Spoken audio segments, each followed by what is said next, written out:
You're late.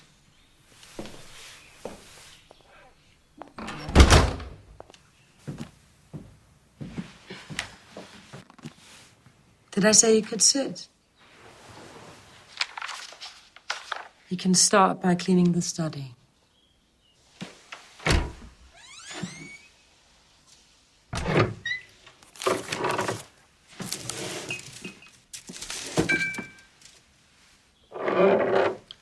And don't take all day this time. That was a clip from the Duke of Burgundy. One of the first things that struck me after I saw the Duke of Burgundy was how incredibly difficult it must have been for Peter Strickland to pitch this film to his cast. And I just do not understand what his approach must have been like. I mean, did he come to you and say, look, I've got this film that I think is ideal for you. You know, there's these two women who live in this kind of fairy tale mansion, and they're lovers, and they're into sadomasochism, and there's also moths. I mean, how did he kind of explain to you that this was going to be a great film for you to do? Well, it was literally his words. You just said there. Okay. Literally, apart from the fact that he didn't say moths, he said the Latin word that I've forgotten, and I said "che," and he explained moths, and looked disappointed, and I felt bad about disappointing him, and promised myself I'd never do that again. I think if you hadn't heard of many things in the pitch for this movie, I don't think that's anything to be necessarily, worried about, because the film has got all these incredibly arcane details in it about, sexual practices and about the lives of butterflies and moths and all of this strange esoteric background detail. How much research on both the S&M side and on the butterflies and moths side did you feel that you had to go into? I mean, did you take Peter and his script at their word, or did you kind of go off and have an explore yourself? No, I did no research whatsoever. It's not a manual, and it's not. I don't think that anyone would mistake the film as trying to tell the truth in depth about something factual. It's obvious that Peter knows what he's talking about when he's talking about moths, and it's also. I mean, the way we talked about it is he's interested. It intrigued him. If people have this kind of relationship, what if somebody burps? What happens, if the hair sits wrong? And both the comical sides, but also the genuine day-to-day living in this world with role playing. No, research was not in the question, and it's definitely just. Doing a film like this is so much an auteur film. It's so much Peter telling a story the way he does it. So there's only one question, and that's confidence. Do I trust the man? And I trusted him completely. So you're actually known in Denmark a lot for your comic roles. I mean, people over here have perhaps seen you in the Susanne Bier film, The One and Only, from a few years ago, which was the one that you did before After the Wedding, which was the famous one, the Oscar-nominated one. But your background is in comedy, and I think, when you watch The Duke of Burgundy, when I watched The Duke of Burgundy, I was surprised at just how funny it was, and not just outlandishly funny, but relatably funny. Now, how difficult was it to draw out the humour? Because I'm aware it's the kind of story that could easily tip into farce if you go too broad, and then if you go too serious, it could end up kind of unintentionally funny as well, because the situation is so peculiar. I don't think it could. There's no risk it could end up as a farce. I think, because it's within the truth of the character when something funny is said, or within the situation. I love that there were funny bits in it. I really held on to them. Because I think he writes very funny, and that gives, to me, that permits a more three-dimensional character. I think without the humour, without that coating, it risks being a little bit arty-farty, pretentious in a sort of way. I did something with my hands to illustrate it. I made a sound. Which is very logical on radio. For me, The Duke of Burgundy doesn't feel like it is, we would absolutely claim it as a British film. But I don't think it necessarily feels like a British film when you're watching it. In fact, it harks back to a lot of films that were coming out of Scandinavia and Denmark, in the 70s and in mainland Europe as well. Films like directors like Jess Franco, who are experts at conjuring up this very strange, sexy but dreamlike atmosphere that isn't necessarily a pleasant dream either. It can be, tipping into nightmare at times. And, the film seems to have been made in a very European tradition. And it was shot in Hungary, right, as well, in this sort of fairy tale realm. When you are, when you arrived on set and you see these, magnificent trees all around and these old buildings, were you thinking, okay, this is a role that I have to locate in a specific time and place? Were you playing it as if you were playing a part in one of those, older 70s movies? Or did you, how did you kind of connect it to a time or a place? Or did you? Oh yes, definitely. To me, it was more French-Italian cinema of the 70s, and that whole feel, that the poetry of it, and the sensuality and the images. And I remember there were a few times when I was sitting in the chair, and then I'm doing something with my hand. I'm taking my hand behind my head and touching like the top of the chair. To me, that gesture was very 70s-like. Yeah, it's poised. Yes, it's poised in a way, and it's a signal of something. And to me, that was a bit like the costume. It added to the way of playing it, and it added to the character. And whenever there was a question that didn't have an answer, which was, for example, why are there no men in this world? Because it's easy if it's just women, then we don't have to talk about male-female issues. Right?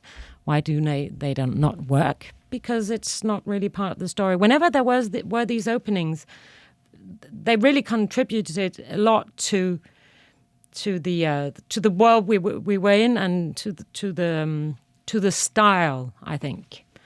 So it was just gifts, all of it. Did you go back and specifically watch any films from that era to help get into the mood?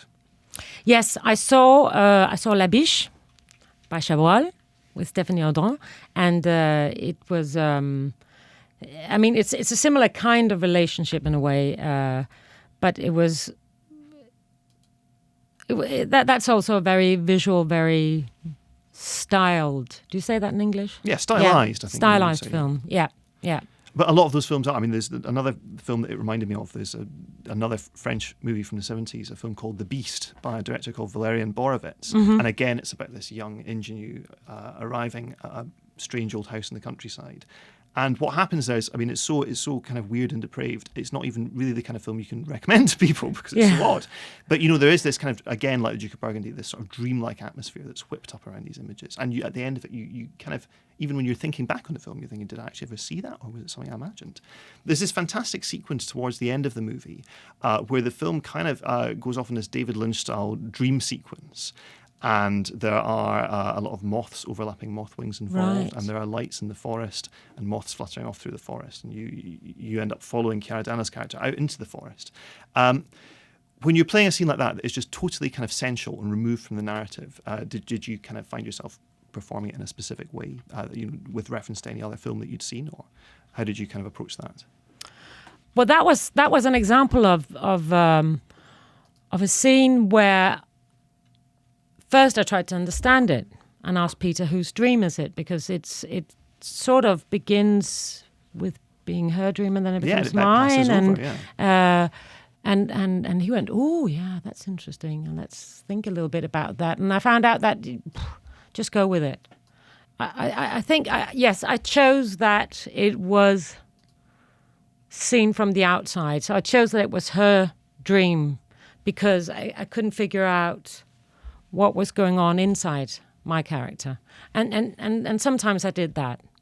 Most of the film, I know exactly what my character is about at that particular moment. But when I can't, I pretended it was seen from her point of view. This is your first film in English, right? Yeah. Was that a stumbling block at all? Or, when you've got to translate thoughts about how you want to play the part into another language, to then discuss it with the cast and the director, and then to translate it back in your head and to actually make the performance. Was that something that was difficult to get used to? Well, originally I thought she should be French, my character, because Chiara is Italian, and to me it is sort of Frenchy Italian sort of universe. But Peter didn't really like my French accent, and he thought can it we made. hear your French accent now? Sorry? Can we hear your French accent now? No, I'm sorry.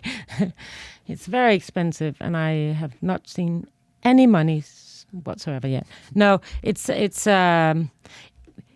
was making a fake distance. He liked the accent, and he loved Chiara's accent, and but I think it made a distance that he just didn't want to pull off a fake accent. I still think it could have worked if I had tried a bit harder. So one of the things that's very surprising about the film is that there's no nudity in it. I mean, when you hear about the story, that it's about this very intense romantic relationship with this sadomasochistic side to it as well.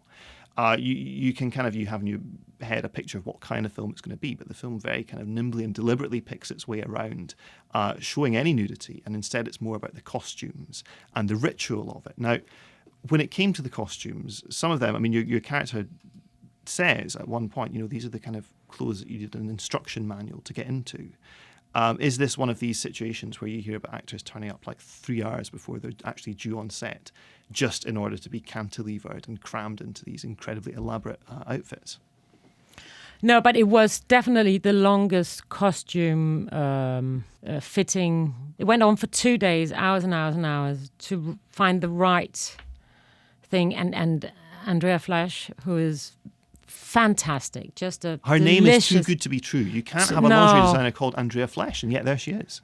And she is too good to be true. She's amazing. She's so delicious and perfect. And that was sort of a session of artistry in itself.